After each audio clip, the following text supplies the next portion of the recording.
जी अस्सलाम वालेकुम मैम, मैं ऑडिबल।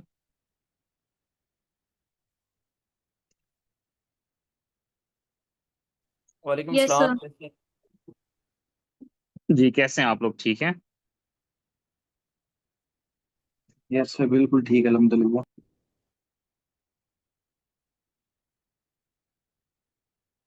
अच्छा जी, आप लोगों को मैंने एक टास्क दिया था। कितने लोगों ने वो टास्क किया है, ज़रा बताएं।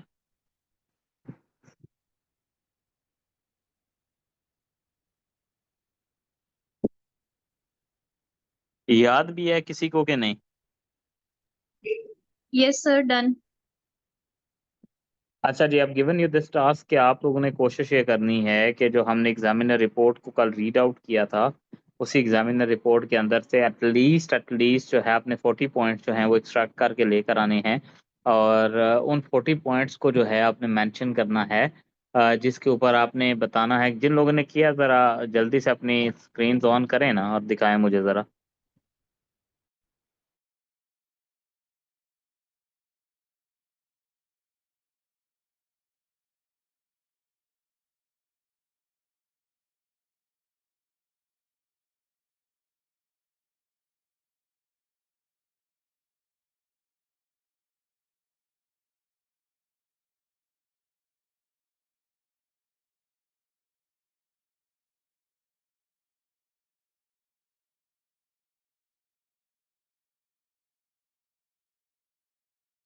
अपने कैमराज ऑन करके point them towards the book. जो जिनसे नहीं हो रहे वो they can share their pictures in the group. Chat के अंदर वो शेयर कर सकते हैं। ठीक है इरम, ठीक है मोहसिन, ओके है। सिकंदर ठीक है।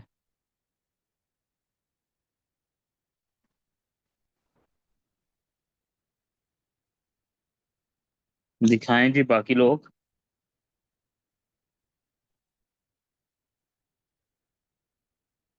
Doctor Hamza all right.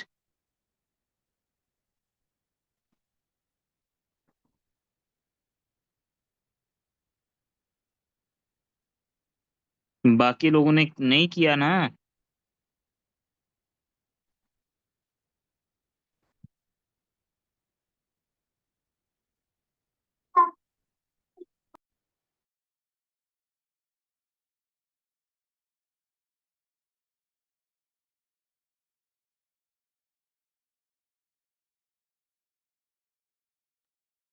ठीक हो गया जी।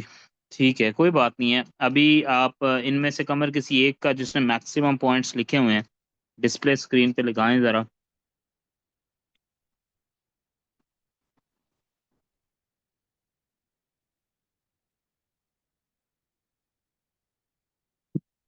अभी तो चूंकि आप रजिस्टर्ड नहीं है मेजॉरिटी, अदरवाइज मैं फिर आपका बंदोबस्त करता। You need to make sure कि you have to do the work that would I would assign you. ठीक है जी। डॉक्टर हमजा ने पॉइंट्स जो लिखे हैं, let's start discussing them one by one. ठीक है।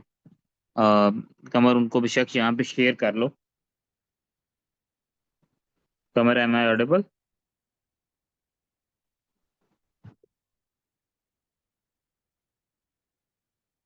सर मैं कर रहा हूँ शेयर। जी जी करते हैं। डॉक्टर हमजा ने जो पॉइंट्स मेंशन किए उन्हीं को करते हैं बेशक।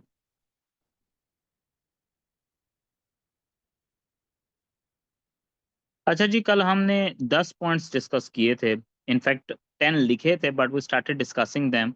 लेकिन दो तीन ही डिस्कस कर पाए थे। नंबर वन वाज दैट कि हम लोगों ने जो स्ट्रक्चर है उसको जहन में रखना है। नंबर टू वाज दैट जिन लोगों ने कल ज्वाइन नहीं था किया, जो आज ज्वाइन कर रहे हैं, let me tell you one thing, we were basically focusing on the very fundamentals of writing an essay. पहले मैंने कहा था फर्स्ट टू क्लासेस जो हैं वो एक ओवरव्यू के तौर पे होती हैं।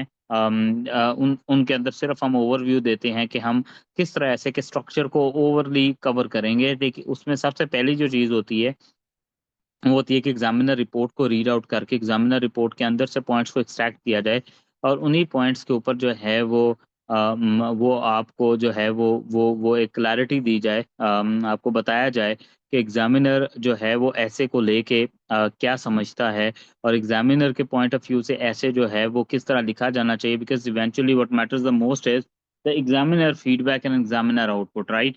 अब उसके अंदर जो है ये हमजा ने पॉइंट्स लिखे हैं, हम इनको बारी बारी डिस्कस करते जाते हैं, but these are not mere just points, these are those reasons, मैं हमेशा से कहता आया हूँ, विच वुड बी समथिंग जिसकी बेस के ऊपर examiner is basically warning you that if you are interested candidate, if you are a serious candidate, then you have to make sure कि आप जो है आप जो है वो इन मिस्टेक्स को माइंड में रखें।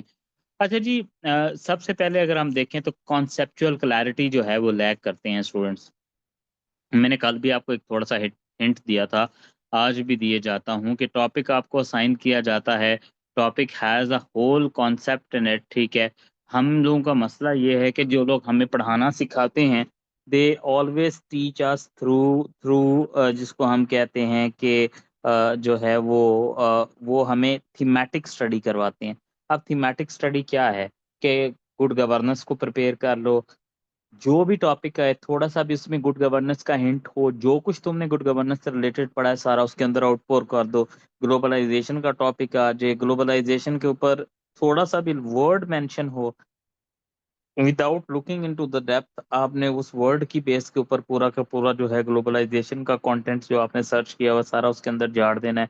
यानी कि इन शॉर्ट होता क्या है कि हम कॉन्सेप्ट्स को प्रॉपरली अंडरस्टैंड नहीं करते, हम कॉन्सेप्ट्स को बेसिकली क्रैम करके बैठे होते हैं, और जैसे ही टॉपिक आता है without knowing the diversity, without knowing the depth of the topic, what we do is हम उस टॉपिक को उसी थीम के अकॉर्डिंगली जो कुछ ज़हन में होता है बम्बार्ड कर देते हैं। जैसे मैं कहता हूँ टॉपिक, फॉर एग्जांपल अक्सर एक मैं क्लासिक एग्जांपल देता हूँ, टॉपिक आ गया सीएसएस 2023 के अंदर an analysis of the concept of globalisation of markets, an analysis of the concept of globalisation of market. अब इस टॉपिक के अंदर the examiner is not asking you to write anything about globalization. The examiner is more interested in only one thing, and that is कि आपका जो है वो examiner is interested कि किस तरह an analysis of the concept of globalization of market जो है वो जरूरी है। यानी कि rather than focusing on globalization, the topic is about globalization of market, ठीक है। अब वो लोग नहीं समझते, वो लोग इसको इंटरमिंगल कर जाते हैं। तो मैं इसलिए कहता हूं कि आपने इंश्योर करना है कि कॉन्सेप्ट को देख के आपने वहां पर जो है एक्साइटेड नहीं हो जाना और जो कुछ उसके ऊपर पड़ा हुआ है बम्बार्ड नहीं कर देना, बल्कि आपने केयरफुली देखना है कि उस कॉन्सेप्ट से रिलेटेड क्या एस्पेक्ट है जिसपे उसने पूछा और आपने उसके उसमें से किस एस्पेक्ट को डिस्कशन में अंदर लेकर आना है, ठीक है जी। अब उसके बाद नंबर 2 के ऊपर अगर आप देखें तो जो पॉइंट रेज किया है वो ये है shallow knowledge of the subject, ठीक है। हमें इन डेप्थ नॉलेज, मैं कभी भी ये नहीं कहता that you have to be a master of everything, but at least I say one thing कि अगर वो आपसे पूछ रहा है that digital democracy, social media and political polarisation CSS 2022 का गवर्नमेंट टॉपिक है, तो आपको डिजिटल डेमोक्रेसी का भी पता होना चाहिए, सोशल मीडिया का पता होगा, पॉलिटिकल पोलराइजेशन का भी पता होना चाहिए। मतलब ये है कि हम लोग आज तक एक चीज को बड़ा इलॉजिकली जो है वो परसू करते आए हैं। वो ये है कि हम लोग जैसे ही टॉपिक को देखते हैं, हम टॉपिक के अंदर से अपनी मनपसंद मर्जी का एक टॉपिक के अंदर से एक वर्ड निकालते हैं और उसको हम अननेसेसरीली जो है वो आउट प्रोड्यूस करने की कोशिश करते रहते हैं, ठीक है। मसला ये है कि हमारे यहाँ जितने भी टीचर्स हैं जो हमें सिखाते हैं इस सारे एस्पेक्ट को, वो यूजुअली जो है वो एक ही चीज के ऊपर बेस कर रहे होते हैं कि हम लोग टॉपिक को अंडरस्टैंड ना करें, जो हमारे पास प्रीवियस नॉलेज है बस उसको आउटपोर करें। हमने एग्जामिनर कहता है कि कॉन्सेप्चुअल क्लैरिटी जब नहीं होती और शैलो नॉलेज यानी सरफेस लेवल नॉलेज होता है, तो ऐसी सिचुएशन में जो है वो किसी सूरत में भी आपको पे बैक नहीं करता आपका एग्जामिनर। फिर ग्रामेटिकल मिस्टेक जो वो पॉइंट आउट कर रहा है एग्जामिनर रिपोर्ट के अंदर मल्टी फोल्ड है। ग्रामेटिकल मिस्टेक मैं हमेशा कहता आया हूँ कि सिर्फ और सिर्फ एक सीएसएस के एस्पिरेंट को एक मिस्टेक जो है उसको जहन में रखना चाहिए, उसको उसको जो है ना कभी भी नहीं होने देना चाहिए, और वो मिस्टेक है सब्जेक्ट की वर्ब के साथ एग्रीमेंट की। अगर आपको सब्जेक्ट और वर्ब एग्रीमेंट आता है तो फिर आपके लिए it gets very easy to understand each and every aspect of the whole topic, ठीक है। लेकिन अगर आपको सब्जेक्ट वर्ब एग्रीमेंट नहीं आता तो आप जितने मर्जी ग्रामर के रूल्स जो हैं उनको रट लें, वो आपको किसी काम में नहीं आएंगे, वो they won't help you anywhere. क्योंकि प्रैक्टिस जो है दैट इज व्हाट रिक्वायर्ड, और वो उसमें सबसे ज्यादा सब्जेक्ट का वर्ब के साथ एग्रीमेंट जो है that is one crucial aspect, ठीक है। अब उसके बाद अगर आप देखेंगे तो जो नेक्स्ट चीज आती है वो आ जाता है कि स्टीरियोटिपिकल चॉइस ऑफ वोकैबुलरी। अच्छा, मुझे एक चीज समझ नहीं आती, हमें लोग कहते हैं कि जीआरई की लिस्ट को प्रिपेयर कर रहे हैं, सैट की लिस्ट को प्रिपेयर कर रहे हैं। हमारा अलमिया ये है कि कभी भी ऐसा पॉसिबल नहीं होता है, ऐसा डुएबल ही नहीं है, ऐसा मतलब कि हम उन सैट जीआरई की लिस्ट वगैरह को जो है हम यूज करना शुरू कर दें अपनी राइटिंग्स के अंदर। क्योंकि देखो, एक नेचुरल वोकेबलरी है जो आपकी एकेडमिक ईयर के बाद आपने बिल्ड की हुई है, ठीक है। We only need to stick with that, ठीक है। उसके अलावा हमें किसी और चीज के साथ स्टिक नहीं करना और ना ही करने की जरूरत है, ठीक है। अच्छा, मसला क्या है कि हम लोग एक चीज जो है वो बड़ी ग्रेवली कमिट करते हैं, एक मिस्टेक। वो मिस्टेक क्या है कि हम लोग जो है वो आप अभी मेरा पिछला जो लेक्चर हुआ था वहां पे भी एक स्टूडेंट था, वो एक टीचर के पास गए, जब मैंने भी अपनी जर्नी शुरू की बैक इन 2015, तो हम वहां पर भी जो है वो मैं भी I use to go to a teacher. उन टीचर के पास जब हम जाते थे तो वो हमें फ्रेज और क्लॉज के डिफरेंस, कल भी मैंने आपको बताया था कि वो हमें फ्रेज और क्लॉज का डिफरेंस जो है वो बताते थे, ठीक है। वो फ्रेज और क्लॉज ना आज तक कभी जो है वो हमें यूजफुल रही, ना उसका कोई फायदा हुआ। तो इसी तरह उन्होंने उसके बच्ची को, जो अभी सीएसएस में उसका 37 स्कोर आया है, रीजन वाज दिस के उसके अंदर उन्होंने चीजें इम्प्रोवाइज करके ऐसे सिखाई हुई थी, कनेक्टर का इस्तेमाल करो। यानी कि जो इलॉजिकल और इरेशनल एंट्रीज होती हैं हमारे एकेडमिक इस ऐसे राइटिंग के अंदर, वो हमने नहीं लेकर आनी।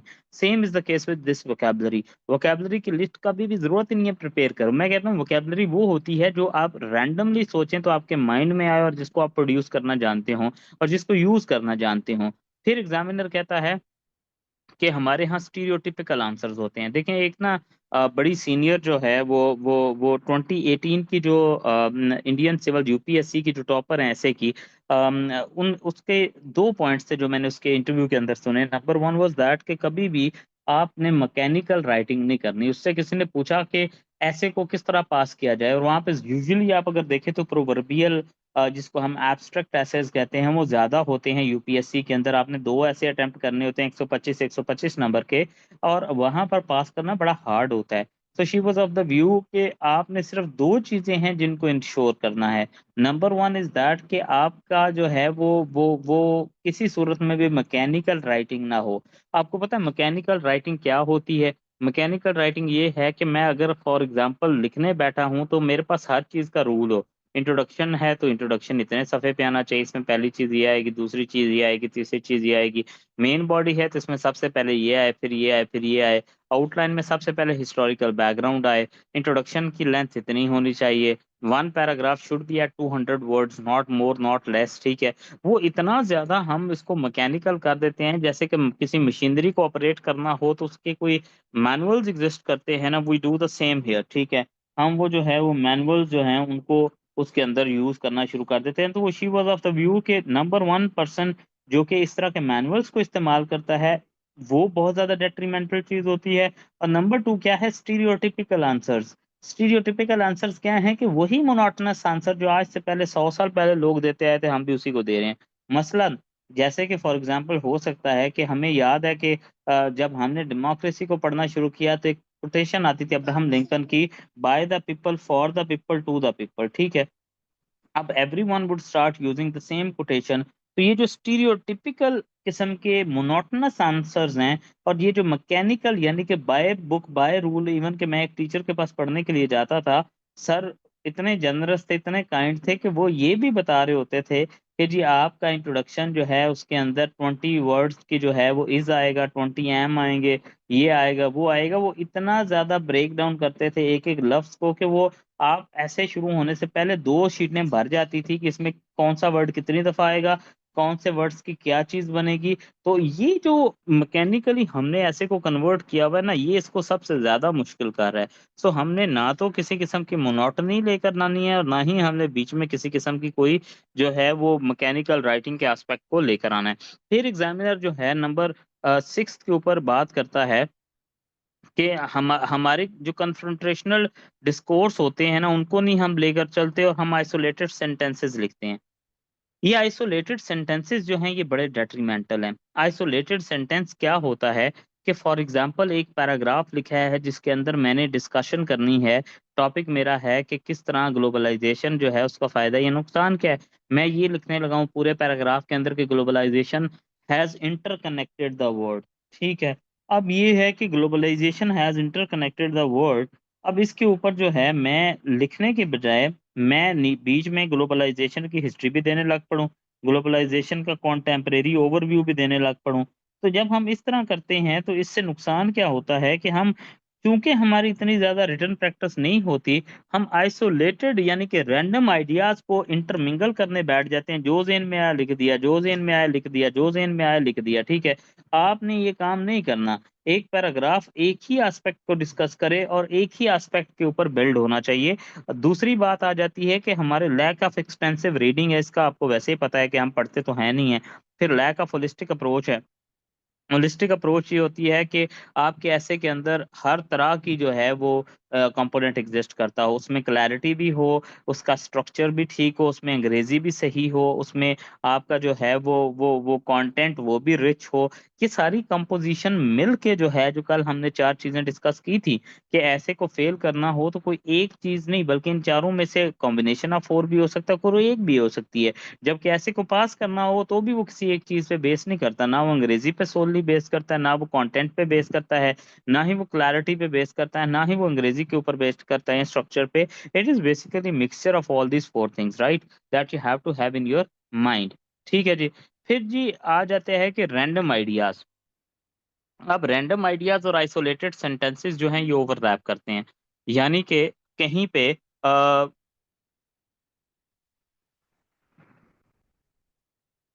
जी ठीक है, मैं देख लेता हूँ अपलोड करना है कि नहीं।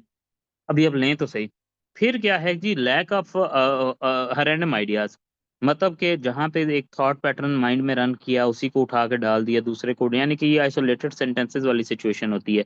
फिर arguments without logical reasoning, number 10 के ऊपर मैं एक को चीज बताऊं। एक आर्ग्यूमेंट्स जो होते हैं जब आप लॉजिक को अप्लाई नहीं करते उनके अंदर तो उस आर्ग्यूमेंट्स का कोई फायदा ही नहीं होता।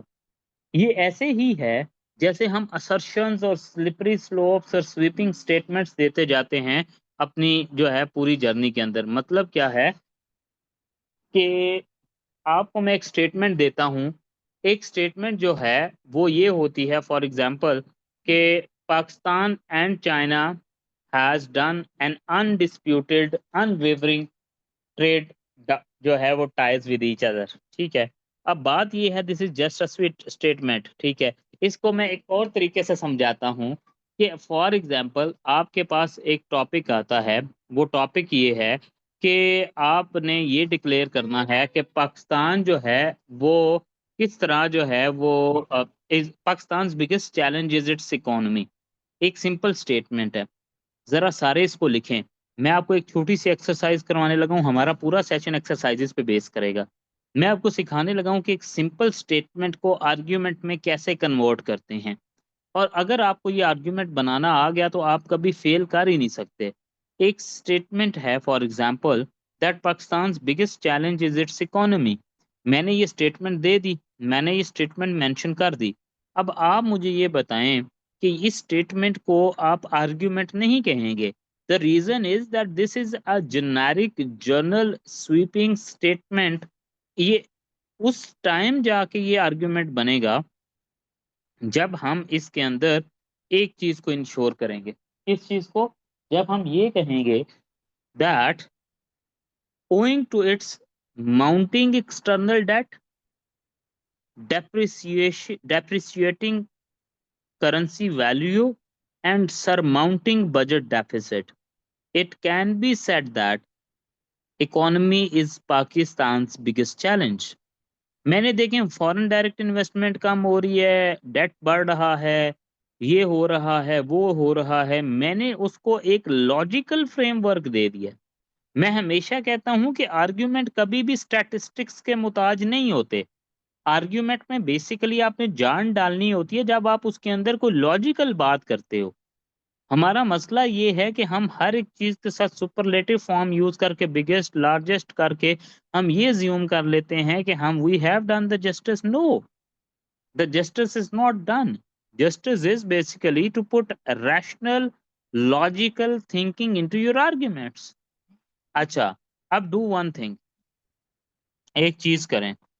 अब एक स्टेटमेंट लिखें सारे, कोई सी भी जेनेरिक स्टेटमेंट, और फिर उसको आर्ग्यूमेंट में कन्वर्ट करें जैसे मैंने किया.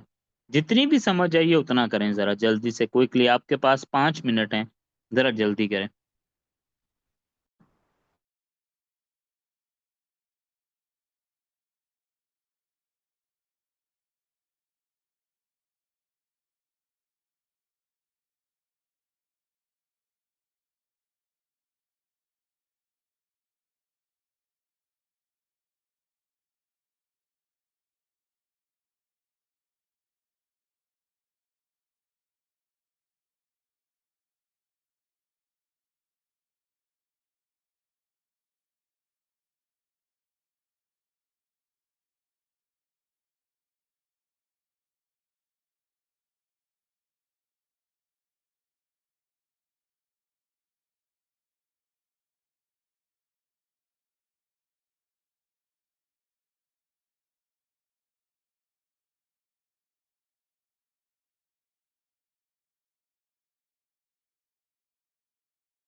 हाँ जी, how many of you have done it?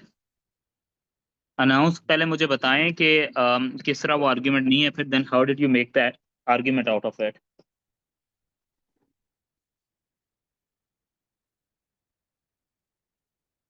Anybody? Sir जैसे कि ये स्टेटमेंट है कि classroom play a vital role in human development, तो ये एक सिंपल ठीक है, स्टेटमेंट है जो क्लियर करे। अब ठीक है, इसको हम जो मेरा ट्राई है इसको आर्गुमेंट में बना देगा वो ये देखिए, like classroom creates leaders of the nation, produce human right defenders, remove extremism behaviour, and classroom brings technology and innovation. So that's why classroom play a vital role in human development. Very good, very good. अच्छा जी, मोहम्मद मुस्तफ़ा आपने इधर लिख दिए, चलें।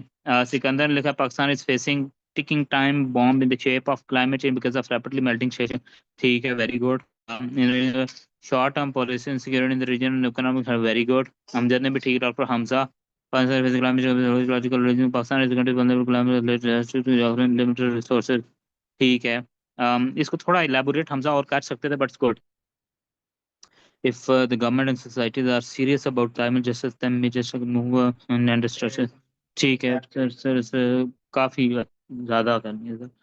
फिर gender equality myth और reality in the country Pakistan which हम जब देखो, हाँ ठीक है, gender report the gender equality is an issue. इसको जेंडर रिपोर्ट्स को थोड़ा और स्पेसिफिक कर सकते थे आप ना, हम जब climate change has shaped the economic front of Pakistan. ठीक है, अच्छा ओके है। Netanyahu's regime is facing backlash globally। ठीक है, गुड हो गया। ठीक हो गया, good to go. Signatories of entity are at the mercy of the powerful west. ठीक है जी, so far good, very good. तो अच्छा, अब आगे चलते। मैं यही कह रहा हूँ that if you would only know the power of an argument, अगर आपको सिर्फ आर्ग्यूमेंट की पावर का आइडिया हो तो आपके लिए पूरे का पूरा essay would become a piece of cake. आपको पता है, मैं अक्सर कहता हूँ कि जब मेन बॉडी के अंदर कंटेंट का रोना रोते हैं आप, अगर आपको सिर्फ और सिर्फ एक चीज का आइडिया हो कि कंटेंट जो है बेसिकली उसको आपने किस तरह यूज करना है, ये आर्ग्यूमेंट्स आपके कंटेंट्स हैं। मैं कहता हूं कि सिर्फ रिटन पावर आपकी स्ट्रांग हो ना, आप इन्हीं आर्ग्यूमेंट्स की बेस के ऊपर without mentioning any particular references और without mentioning a depth depth जो है वो एनालिसिस ऑफ इट, आप आराम से जो है उसको जो है वो ऐसे को पास कर सकते हैं। मैं खुद बताता हूँ, अक्सर मैंने 5 दफा ऐसे पास किया है।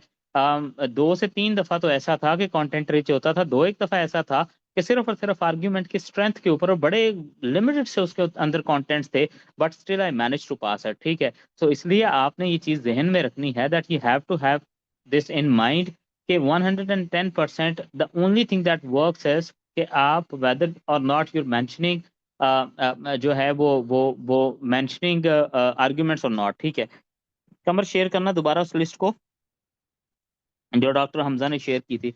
अच्छा, आप देखें, ये अभी ये जो 2 लेक्चर हैं, शायद गालबन तीसरा लेक्चर भी हमारा इसी पे जाए, जिसको हम कहते हैं, अभी मैंने ऐसे को स्टार्ट नहीं किया। ऐसे को हमने जब एक ब्रॉडर पर्सपेक्टिव के अंदर एक ओवरऑल लर्निंग कर लेनी है तब विल स्टार्ट ऐसे। ऐसे को अभी हमने स्टार्ट नहीं करना। ऐसे को मैं कहता हूँ पहले एक फाउंडेशन हमने सेट करनी होती है, वो फाउंडेशन जितनी देर तक टेप डाउन नहीं होगी उतनी देर तक सेट नहीं होगी। ठीक है, अच्छा जी, अब उसके बाद नेक्स्ट जो आगे देखते हैं, कमर वो शेयर करो हमजा वाला।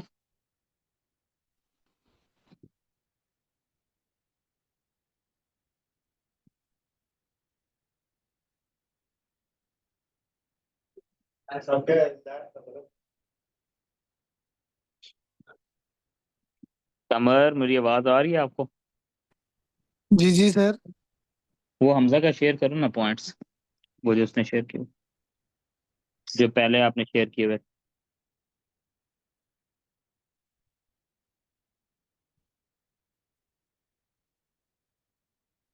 अच्छा जी, अब आगे अगर हम मूव करें तो एग्जामिनर कहता है कि keeping all these in mind, जो नेक्स्ट इशू है जिसकी बेस के ऊपर जो बच्चे यूजुअली फ्लंक करते हैं ऐसे, वो हमारा आ जाता है जी लैक ऑफ आर्ग्यूमेंट बिल्डिंग। ये तो हो गया।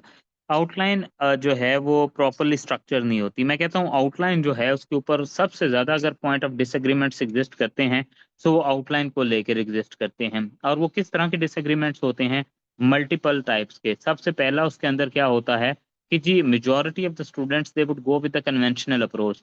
वो ये समझते हैं कि आउटलाइन के अंदर चीज़ों को डिफाइन करना होता है, आउटलाइन के अंदर डेफिनेशंस देनी होती हैं, आउटलाइन के अंदर जो है वो कॉन्सेप्ट्स को इलैबोरेट करना होता है, आउटलाइंस के अंदर जो है वो चीज़ों को इलस्ट्रेट करना होता है। नहीं, आउटलाइन का मकसद होता है कि जो स्टेटमेंट या टॉपिक आपको दिया गया है, उस टॉपिक से आप किस हद तक सहमत हैं और फिर उसी से सहमत होते हुए लॉजिकल पॉइंट आप क्या बना रहे हैं, rather than just brushing up it with irrelevant data. जैसे मैं कहता हूँ कि हर जगह पे आप यू वुड सी के कन्वेंशनल तरह की आउटलाइन बनाना सिखाते हैं कि इसके अंदर हिस्टोरिकल बैकग्राउंड होगा, इसके अंदर कॉन्टेम्प्रेरी ओवरव्यू होगा, जेनेसिस होगा, इसके अंदर काउंटर पर्सपेक्टिव होगा, एंटीथेसिस होगा, सिंथेसिस होगा, केस इन पॉइंट्स देने, आपने ये करना है वो करना, everything has a logic attached to it, जो कि हम लेटली पढ़ेंगे। मैं हमेशा कहता हूँ आजकल जो सबसे बड़ी डिबेट ऐसे को लेकर स्टार्ट हुई है वो ये है कि आउटलाइन के अंदर केस इन पॉइंट्स होने चाहिए। मैं कहता हूँ सबसे पहले तो एक बड़ा बेसिक सा डिफरेंस है जो आपने समझना है, केस इन पॉइंट्स जो हैं वो होते क्या हैं। अगर तो आप ये समझते हैं कि केस इन पॉइंट एग्जाम्पल है, अच्छा मैं दो तरीकों से इसको लेकर चलता हूँ। मैं हमेशा पढ़ाते हुए एक चीज़ ध्यान में रखता हूँ कि कुछ चीज़ें ऐसी होती हैं जो कि डायरेक्टली मेरे पढ़ाने से उनका कोई लिंक नहीं होता, लेकिन सिर्फ आपको इसलिए बताता हूँ कि कल को आप मुझसे पढ़ने के बाद जाके किसी से भी पढ़ें तो आपको एटलीस्ट इस चीज़ की क्लैरिटी हो कि सर अदनान ने ये बताया था और बताने के बाद ये भी बताया था कि ये गलत है, इस तरह नहीं करना। मैं इसलिए कोशिश करता हूँ कि मैं गलत भी पढ़ाऊँ और सही भी पढ़ाऊँ, गलत सही के बीच में ही आपको चीज़ें समझ आना शुरू हो जाती हैं। केस इन पॉइंट को हम आज तक रॉन्गली परसीव करते हैं। हम समझते रहे हैं केस इन पॉइंट का मतलब है एग्जाम्पल। फॉर एग्जाम्पल हम कहते हैं कि पाकिस्तान के अंदर जो है वो क्लाइमेट चेंज बहुत रैपिडली चेंज हो रही है, या उसके नीचे एग्जाम्पल के तौर पे रिसेंट फ्लड्स मेंशन कर दें। ये recent floods is just an example. अगर आप केस इन पॉइंट की बात करेंगे या केस स्टडी की बात करेंगे तो उसका मतलब ये होता है कि एक ऐसा केस आपने रेफर करना है, पॉइंट आउट करना है, जिसकी बेस के ऊपर आप ये चीज़ कैटेगराइज कर सकें कि हाँ, फलां स्टडी फलां टाइम पे कंडक्ट हुई, उसकी फाइंडिंग ये थी, and as per those findings ये कहना मुनासिब होगा कि पाकिस्तान जो है क्लाइमेट से वर्स्ट हिट है।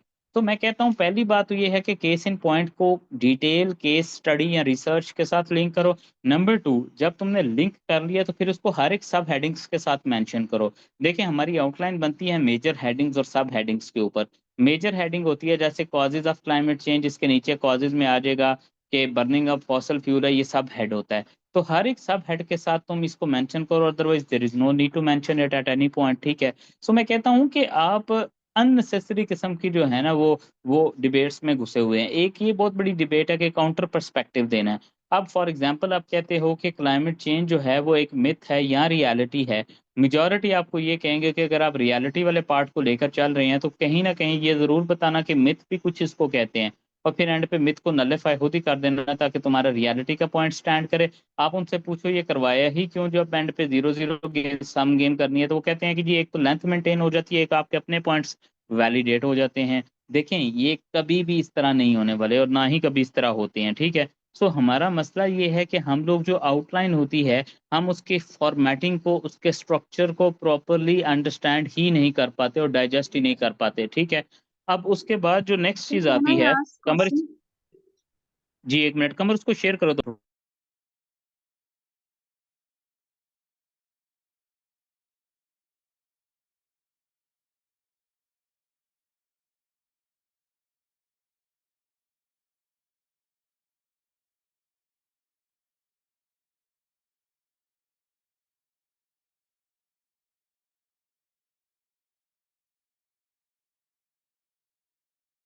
हाँ जी, पूछें सवाल। सर मुझे ये पूछना था कि अगर हमें केस इन पॉइंट्स नहीं देने हैं तो ये जो एग्जामिनर रिपोर्ट में एग्जामिनर बात कर रहे हैं कि नो रिसर्च बेस्ड फैक्ट्स नहीं होते, मतलब देखे गए ऐसे में, तो सर वो केस इन पॉइंट्स और डेटा ये इसी चीज का होगा। और अगर हम उसे डायरेक्टली ऐसे में मेंशन करें, आउटलाइन में ना करें, तो फिर ये कहा जाता है ना कि आपकी आउटलाइन ही समटाइम जो है आपके ऐसे को एक्सप्लेन कर रही होती है, तो फिर ये। देखें इरम, बड़ा अच्छा बड़ा रेलिवेंट क्वेश्चन आपने पूछा है। देखें हर एक ऐसे के कंपोनेंट की ना एक अपनी जो है वो एक स्ट्रीम होती है। आउटलाइन जो है उसका एक अपना क्राइटेरिया है, इंट्रोडक्शन का एक अपना क्राइटेरिया है, मेन बॉडी का एक अपना क्राइटेरिया है, कंक्लूजन का एक अपना क्राइटेरिया है। मैं जब पढ़ा भी रहा होता हूँ तो मैं ये कहता हूँ कि जब बारी बारी हम सबको पढ़ेंगे ना, तो आपने एक चीज़ जहन में रखनी है कि बारी बारी चीज़ों को डील करें rather than dealing it together. अब जो आउटलाइन के रूल्स होंगे वो डिफरेंट होंगे, बट इवेंचुअली जब हम मेन बॉडी, इंट्रोडक्शन और कंक्लूजन को एंड करेंगे तो विल गेट टू नो कि everything is totally linked with each other. ठीक है, हर चीज एक दूसरे से लिंक्ड होगी। हमने इस चीज को इंश्योर करना है कि लिंक्ड चीजों को ही हम टुगेदर जो है ना वो पिक करें। सही है।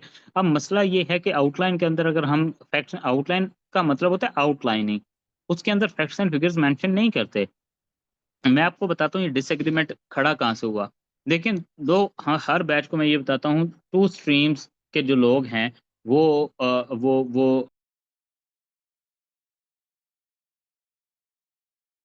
टू स्ट्रीम्स के लोग आपको ना ऐसे पढ़ाते हैं। एक वो होते हैं जो कि क्वालिफायर्स होते हैं लाइक अस, और एक होते हैं टीचर्स, जैसे कि आप अक्सर जो है अंग्रेजी के टीचर्स को देखते हैं। ठीक है, अब ये जो क्वालिफायर्स होते हैं वो आपको एक फार्मूला बेस्ड स्टडी बताते हैं। ये जो टीचर्स होते हैं अंग्रेजी के, दे वुड ऑलवेज गो, उन्होंने अपनी हाईएस्ट एकेडमिक राइटिंग जो होती है वो थीसिस राइटिंग की होती है।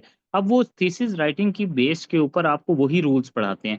आप अगर देखें जितनी भी मैं कहता हूँ इनोवेशंस एग्जिस्ट करती हैं ऐसे को पढ़ाने से लेके, वो सारी की सारी इनोवेशन वो हैं जिनके अंदर एग्जामिनर ने बेसिकली क्या किया हुआ है, वही इंग्लिश के टीचरों को जो है ना वो फोकियत दी हुई है, मतलब उन्होंने उस चीज को इनोवेट किया हुआ है। जैसे काउंटर पर्सपेक्टिव देना, एंटीथेसिस देना, थीसिस स्टेटमेंट लिखना, ये फैक्ट एंड फिगर लिखना, रिपोर्ट की सूरत में आउटलाइन को बनाना, ये सारी की सीधी चीजें अगर आपने कभी थीसिस राइटिंग की हो तो आपको समझ है ये वहां से निकली हुई है। ठीक है, सो आपने ये चीज इंश्योर करनी है कि हर एक चीज का एक पर्टिकुलर कमांड है, उसको वहां पे ही डील करना है। आउटलाइन के अंदर not suppose to mention the points.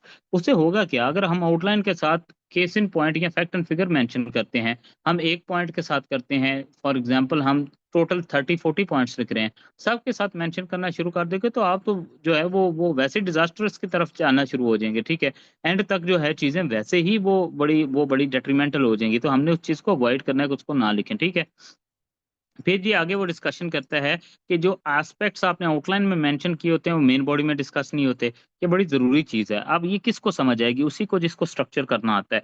अब जिसको स्ट्रक्चर करना नहीं ना आता, अब कुछ लोगों मार्केट में अक्सर आपने सुना होगा एक बड़ी एक्सेसिव किस्म की डिबेट आती है कि अगर आपने जो है वो ऐसे राइटिंग को सीखना है या लर्न करना है तो सबसे पहले आप ये काम किया करें कि आप आउटलाइन ना बनाया करें बल्कि पूरी मेन बॉडी लिख लिया करें। अब जब उनसे पूछा जाता है कि ये क्यों करें तो वो कहते हैं कि यूजुअली होता क्या है कि कभी कभी मेन बॉडी लिखते लिखते आपके जेहन में कोई एक दो पॉइंट्स आ जाते हैं, वो ऐसे इनोवेटिव पॉइंट्स होते हैं कि जो कि आप स्किप कर सकते हो आउटलाइन में। तो फिर बेहतर ये है कि पहले मेन बॉडी पूरी लिख लो, एंड पे जाके आउटलाइन लिखो। मैं कहता हूँ कि अगर आप एंड पे जाके आउटलाइन लिखना शुरू करें तो you would see one thing very clearly कि वो आउटलाइन हो सकता है एंड पे जाके आपके पास इनफ टाइम ही ना हो कि आप उसको लिख पाएं। ठीक है, आप जो है वो मेन बॉडी ही लिखना शुरू कर देते हो, मेन बॉडी ही को आप जो है वो इंश्योर कर रहे होते हो। तो इसलिए जो चीज़ सीक्वेंस में पहले आती है उसको पहले लिखना है, जो बाद में आती है उसको बाद में लिखना है। ठीक है, पहले आउटलाइन लिख लो। ये ना हो अगर एक दो या तीन पॉइंट्स जो हैं वो आ भी जाते हैं बाद में माइंड में, तो अगर आउटलाइन में स्किप हो भी जाते हैं तो कोई मसला नहीं है, मेन बॉडी जो है वो आपकी कंप्लीट होनी चाहिए, वो सबसे ज्यादा जरूरी है। ठीक है, तो आपने कोशिश ये करनी है कि आप मेन बॉडी जो है उसको पहले ना लिखो, पहले आउटलाइन को लिखो फिर मेन बॉडी को लिखो। एक दो पॉइंट ऊपर नीचे हो भी जाते हैं, डज नॉट मैटर। ठीक है, ये कोई इतना वो नहीं है कि वो आपको बड़ा रिलीजियसली इस चीज के ऊपर। अब उसके ऊपर फिर एक और बड़ा मसला आता है ना यार, ये डिस्कशन अभी ना डिटेल की है, अभी इसकी तरफ हम आहिस्ता आहिस्ता चलते हैं। फिर जो अगली बात वो डिस्कस करता है, वो कहता है कि जी आप बहुत ज़्यादा लोग जो है ना वो रिलाय करते हो क्रैम्ड नॉलेज पे, और मोनोटनी, डल मोनोटनी किस्म का रेपिटेशन ऑफ इंफॉर्मेशन होती है। हम क्या करते हैं, हमें हमें सिखाया जाता है from the very first day कि आप इस तरह करें कि आप जो है वो 10 थीम्स पकड़ दें, उन 10 थीम्स को प्रिपेयर करें। उन 10 थीम्स के ऊपर एग्जामिनर आपसे पूछेगा, आपने उन 10 थीम्स के ऊपर लिखना है। जैसे ही आप वो 10 थीम कर लेंगे, the next thing would be this कि आपने जो है उन थीम्स के ऊपर डाटा कलेक्ट कलेक्ट करना शुरू कर देना है। डाटा कलेक्ट करने का मतलब क्या है कि आपने उनके ऊपर जो है वो जो है वो कोटेशन याद करनी है, फैक्टर फिगर निकालने लग पड़ने हैं। इन शॉर्ट आपने एक कॉम्प्रिहेंसिव किस्म का जो है एक जो जिसको हम कहते हैं कि एक डाटा पैकेज बना लेना है। फिर आपको कभी भी कोई भी ये नहीं कहेगा कि स्टार्ट राइटिंग, फिर कहेंगे जब ये डाटा इकट्ठा हो जाएगा देन फिर हम थोड़ा सा लर्न करेंगे, ऐसे फिर लिखेंगे। मैं हमेशा कहता हूँ कि हमें जो सिखाया जाता था वो ये था कि सबसे पहले अंग्रेजी ठीक करो, फिर उसके बाद रीडिंग करो और फिर राइटिंग करो। मैं कहता हूँ पहले लिखो, मीनवाइल तुम्हारी अंग्रेजी सेट होगी। जो रूल्स तुम्हें नहीं आते आइडेंटिफाई करके सिर्फ उन्हीं को करेक्ट करो, और लेटरली फिर क्या होगा, रूल्स के करेक्ट होने के साथ ही next thing, very next thing would this be कि आप जो है ऑटोमेटिकली अपना content, tailored made content search करना शुरू कर देंगे। अब अक्सर लोग कंफ्यूज करते हैं, मुझे कहते हैं कि जी इस तरह तो हमें समझ ही नहीं आएगी कि हमने लिखना क्या है। मैं हमेशा कहता हूँ कि जिस दिन the very first that you would start writing, right your own name, right your own introduction in it, write anything that you want to write, but make sure कि whatever that you're writing, ठीक है, whatever that you're writing should be your own language। मसला क्या है, हमने 4-6 महीने रह के सिर्फ बेस बनाने में लगा देते हैं। जब लिखने बैठते हैं वो 4-6 महीने का प्रेशर इतना माउंटेड होता है कि हम उसको गिरा ही नहीं पाते, फिर हम लिख भी नहीं पाते, ठीक है। सो वो एग्जामिनर कहता है कि हमारा जो रिलायंस होती है ना क्रैम्प्ड नॉलेज के ऊपर, मैं क्यों इस चीज़ के अगेंस्ट हूँ। हालांकि मेरी ऐसे की किताब जो है is the best selling in the market, 3 महीने के अंदर उसका पहला एडिशन 1,000 कॉपीज का बिक गया है। लेकिन मैं कभी भी हार्डली ही रिकमेंड करता हूँ अपनी ऐसे की किताब, क्योंकि आई बिलीव कि कभी भी ऐसे जो है वो बुक्स के ऊपर से नहीं पढ़ा जाता। रेफरेंस के तौर पे आप उनको ले सकते हो, but it is never the case कि आप बुक्स के ऊपर क्रैम करके ऐसे को प्रोड्यूस करने की कोशिश करें। ऐसे is your own learning, day by day, bit by bit, जो है ना वो पॉइंट बाय पॉइंट, ठीक है।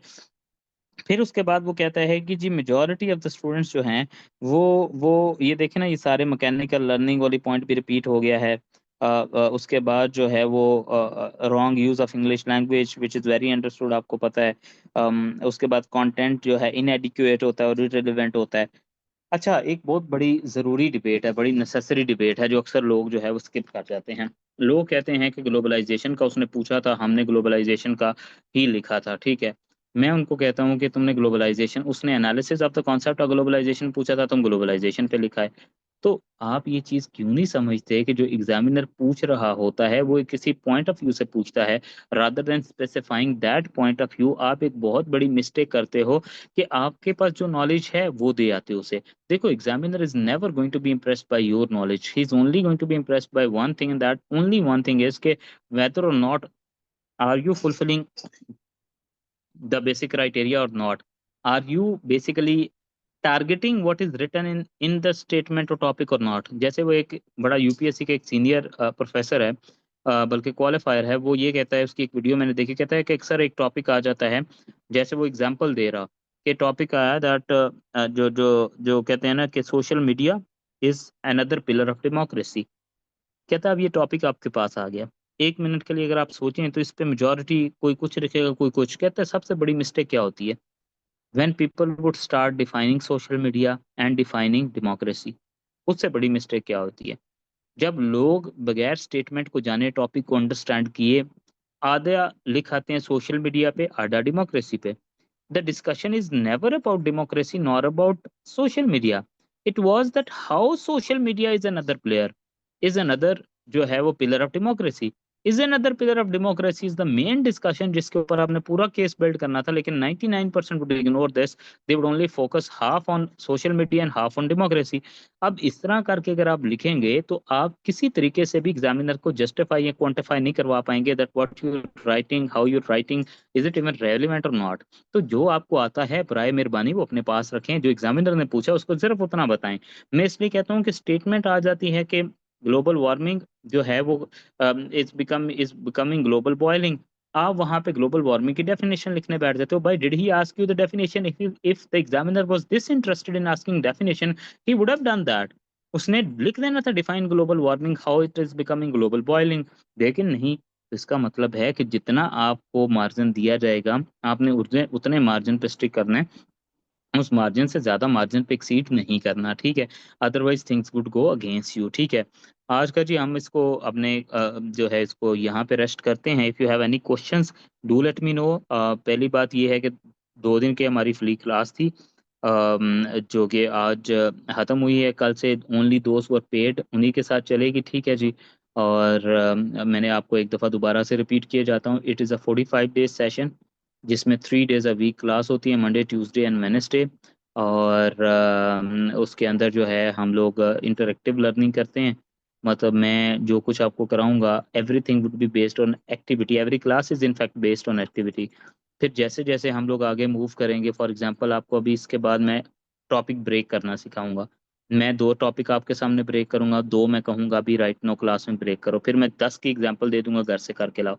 फिर आहिस्ता आहिस्ता क्या होगा, जैसे ब्रेक करेंगे फिर आगे जाते जाएंगे, जो टॉपिक आप 10 या 5 पकड़ के चलेंगे आप उन्हीं को, जो मेथोडोलॉजी मैं क्लास में रखूंगा आप उसी मेथोडोलॉजी को एक्सटेंड करते करते जो है उसको ऊपर लेते जाएंगे। ठीक है, इससे होगा क्या, एक टॉपिक 2 टॉपिक मैं करवा रहा हूँ, 10 टॉपिक का रेफरेंस मैं दे रहा हूँ, 5 टॉपिक आप अपने लेकर चलेंगे, तो वो मुझसे डिस्कस करेंगे, मुझे चेक करवाएंगे। By the time we would end up with our outline, मैं आउटलाइन का टास्क देना शुरू कर दूंगा, बल्कि क्लास में ही रखवाऊंगा डिक्टेटेड टाइमलाइन के अंदर।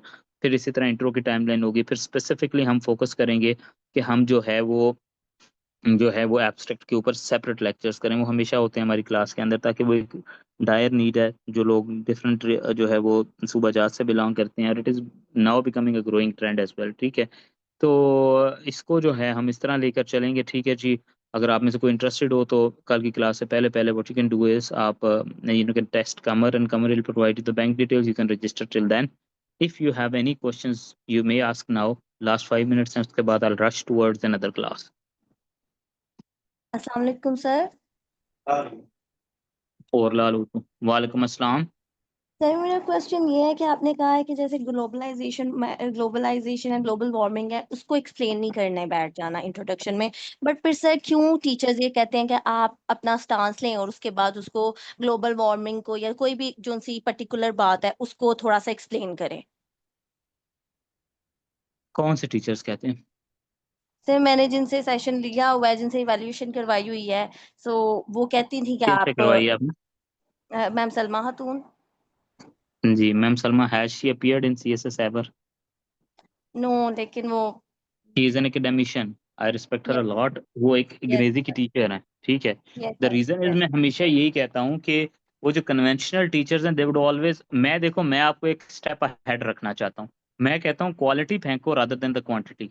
ये definition can anybody can give the definition, you being a good aspirant should always go with the proper logical arguments, that's the requirement that we should be having there. Okay sir. हाँ जी, मेरे लिए बड़ा आसान है कि मैं आपको बोलूँ डेफिनेशन डाल दो।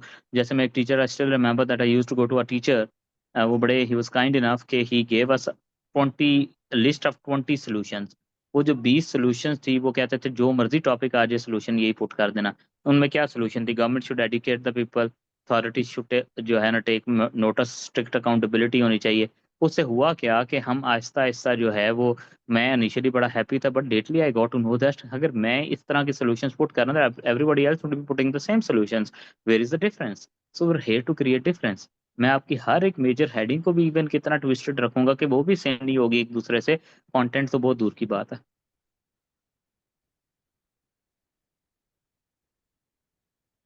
हाँ जी, अस्सलाम वालेकुम सर। वालेकुम अस्सलाम।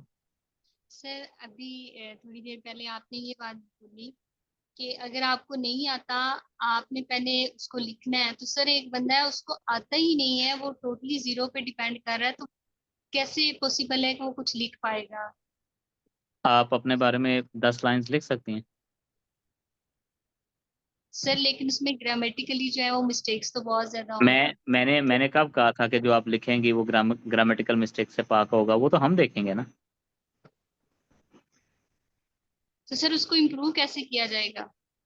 उसको इम्प्रूव करेंगे जब आहिस्ता आहिस्ता हम लेक्चर्स को प्रोसीड करेंगे और मैं आपको टास्क देता जाऊंगा, आप उसी को इम्प्रोवाइज करते जाएंगे। जब करते जाएंगे तो मीन वाइल जो है आपका कॉन्फिडेंस भी बिल्ड होता जाएगा कि आप ट्रैक पे आ गए हैं। साथ साथ ये चीज़ें आधी से ज़्यादा जो हैं they are directly link with your written practice, वो भी इवैल्यूएट होके वहाँ पे पॉइंट आउट होती जाएंगी। Okay, thank you so much. दूसरा तरीका क्या है, मैं आपको कहूँ अंग्रेजी सीखो। आप सीखने बैठ जो 6 महीनों में भी सीखे फिर मुझे बताना। मैंने एक बहुत बड़ी एक लंबी रेस देखी है एस्पिरेंट्स की, जो कि कोठा पिंड, जो कि द लव फ्लैट्स में, और जो कि जो है ना कच्चा लॉरेंस रोड पे फिरते रहते हैं पूरा दिन। कभी एक एकेडमी कभी दूसरी एकेडमी, 8-8 महीने 10-10 महीने हो गए अभी तक अंग्रेजी सीखी नहीं जी सर ऐसे ही। हुई। जैसे देखे ना, इकरा ने कहा कि मैंने बड़ी सीखी है अंग्रेजी लेकिन नहीं आई। ठीक है, तो ये है कि ये आती नहीं है, इसको लाना पड़ता है, और ये it is directly and totally linked with your writing. Sir grammar तो पिछले कोई लास्ट कोई 6 मंथ से मैं भी इस पे फोकस कर रही हूँ, लेकिन मुझे उसकी कोई उससे कुछ प्रॉपर नहीं होगा, उससे कुछ नहीं होगा, लिखोगे तो पढ़ोगे तो वो क्या ना चीजें इम्प्रूव हो। Okay sir, thank you so much sir. जी जी अस्सलाम वालेकुम सर। जी, वालेकुम अस्सलाम। सर वो 12वीं से जो है ना रेनन मार्टन पढ़ा हूँ, अब तक क्लियर नहीं हो रहा है। रैनन मार्टन को आग लगा दो, उससे कुछ क्लियर नहीं होगा, मैं करवाऊंगा आपको क्लियर। और सर एक टीचर है इधर लाहौर में बहुत फेमस है, आप तो जानते ही होंगे। वो तकरीबन 6 माह तक वो पढ़ाते हैं, पैराग्राफ राइटिंग करवाते हैं, क्या वो सही है? कौन है? हर बंदे का एक अपना ना मेथोडोलॉजी, एक अपना वे ऑफ राइटिंग है, बट आर कंसर्न इज के whether is it helping you or not. हर बच्चे का एक अपना टेम्परामेंट है पिक करने का। ठीक है, 1 मिनट रुकिएगा, 1 मिनट रुकिएगा।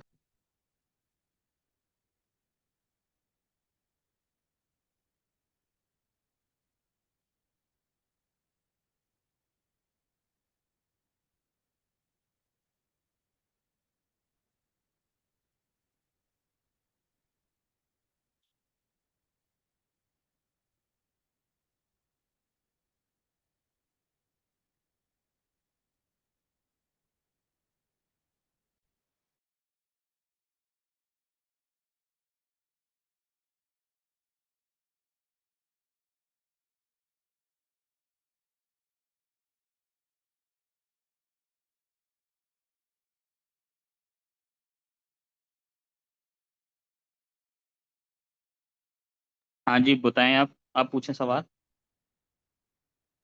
जी सर, वो मैं बता रहा था कि इधर लाहौर में टीचर है, वो तकरीबन 5-6 माह तक पैराग्राफ राइटिंग करवाते मैंने आपको बोला है कि आई आंसर्ड इट ऑलरेडी, कि देखो if it is helping you it's fine, if it is not helping you तो तभी तो आप आते हैं दूसरे लोगों के पास।